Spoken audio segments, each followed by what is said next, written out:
During the early phases of World War II, the Japanese Navy had been planning for, and executing, rather aggressive expansion, and a lot of its equipment procurement was aimed towards those goals.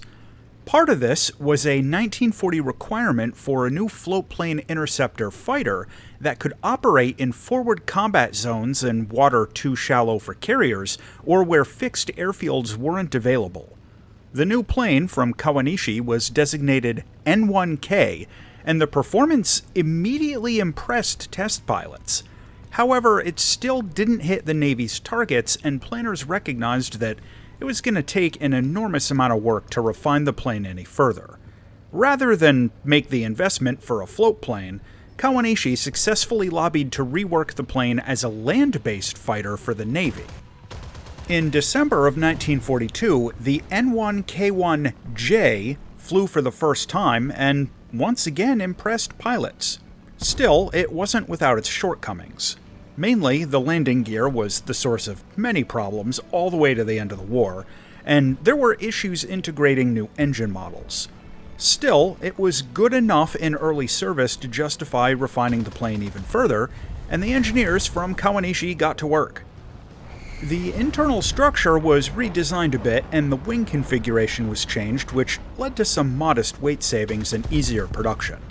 The N1K1J entered service in early 1944 and was quickly followed up by the N1K2J and the N1K2JA, which added some additional improvements.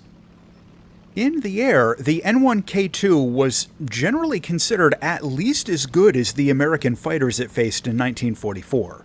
It quickly gained a reputation as a strong dogfighter, and its inclusion of automatic combat flaps controlled by a mercury switch was singled out for praise by its pilots for making the aircraft much easier to fly. It ended the war as one of the few Japanese fighters with a positive kill ratio in air combat, but some historians argue that this was mostly because only experienced pilots and ace units were generally assigned to fly it. About 1,500 of various models were produced by the end of the war. What we get in War Thunder is the N1K2JA. This is a fighter in rank 4 of the Japanese tech tree at battle rating 6.0. The JA model is folded beneath two other versions of the N1K, so you see it less often in air battles, and while I'm focusing on the JA in this review, much of what I'm presenting applies to the other N1Ks as well. Being a World War II prop fighter, the plane doesn't get any kind of advanced systems. Its primary armament is a set of 4 Type 99 20mm cannons with an insane 900 rounds of ammo in total. You get a fairly typical selection of ammo belts, but my usual choice is the tracer belt for a solid run of high explosive shells. These usually do significant damage, which is perfect for someone like me who isn't a great shot with these particular guns, and even one hit can often be enough to blow off a wing or just rip a plane in half. For loadouts, this plane can take some dumb bombs or unguided rockets. The weapon load is very light, but the 250 kilogram bombs, or the Type 3 No. 6 rockets, are probably the best option if you want to do any ground attack. The flight performance of the N1K2 is kind of complicated. The rate of climb is pretty good, competitive with most other single-engine prop fighters at this BR, and the acceleration is also fairly strong. However, the maximum speed is noticeably lower than a lot of the planes it faces, which can be an issue sometimes, and opponents who know this are often just going to run away from you. The combat agility and overall maneuverability of the N1K2 is quite good, with efficient combat flaps and decent energy retention. However, the controls compress pretty hard at higher speeds, which can make it dangerous to perform aggressive dives, and if you merge at high speed, it might be better to use a vertical maneuver to convert some of that speed into altitude and maintain a bit of energy and kind of loosen up your controls a little quicker at the same time.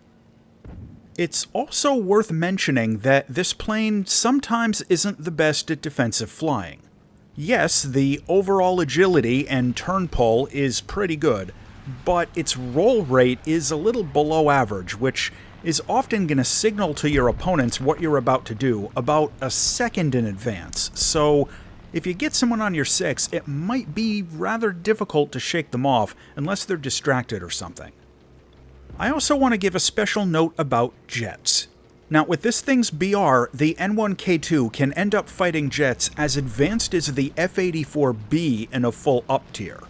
Now, with the exceptions of the Yak-15 and HE-162, you can pretty easily out-dogfight basically any of these jets, but all of them are going to be significantly faster in terms of their top-end speed. If you end up getting in a combat with a jet, do everything you can to suck them into a turn fight. If they get above you or into a pattern of running boom and zoom passes on you or something like that, it's probably only a matter of time, so you've got to try and avoid that nonsense like the plague. When you take this plane into air battles, it can sometimes be a challenge to kind of try and set up situations that maximize the plane's advantages while mitigating its problems. The slightly lower high-end speeds actually end up being an issue more than I expected, and I found a bit more success in situations where I kind of used my teammates as bait and deterrent for positioning, rather than just charging in myself all super aggro.